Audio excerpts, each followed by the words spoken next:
উত্তর চব্বিশ পরগনার বসিরহাট মহকুমার হাড়োয়া থানার খাসবালান্দা গ্রাম পঞ্চায়েতের তেঁতুলাটি এলাকায় পতাকা টাঙানোকে কেন্দ্র করে তৃণমূল ও বিজেপি কর্মীদের মধ্যে সংঘর্ষের অভিযোগ উঠছে। বিজেপির দাবি, দলীয় পতাকা টাঙানোর সময় তৃণমূল কর্মীরা তাদের কাজে বাধা দেয় এবং তাদের মারধর করে।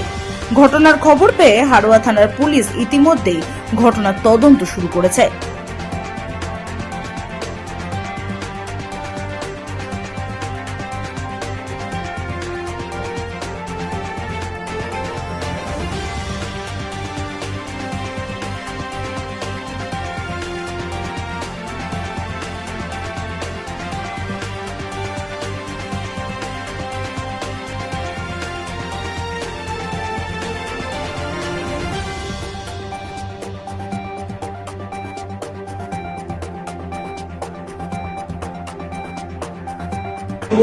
পাগল হয়ে গেছে। আজকে প্রধানমন্ত্রী বক্তব্য বলেই দিয়েছে পরিষ্কারভাবে, একটি তৃণমূলের বন্যা মোস্তান চুরপুটি কেউ বাইরে থাকলে সব ভেতরে চলে যেতে, 4 তারিখের পরে একটি তৃণমূলে কেউ থাকবে না।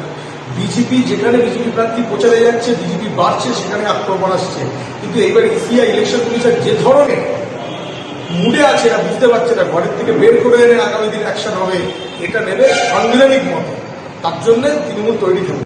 বিধানসভা কেন্দ্রের খাসবালান্ডা গ্রাম পঞ্চায়েত এলাকায় তৃণমূল বিজেপির পতাকা লাগানোকে কেন্দ্র করে সংঘর্ষ হয়েছে।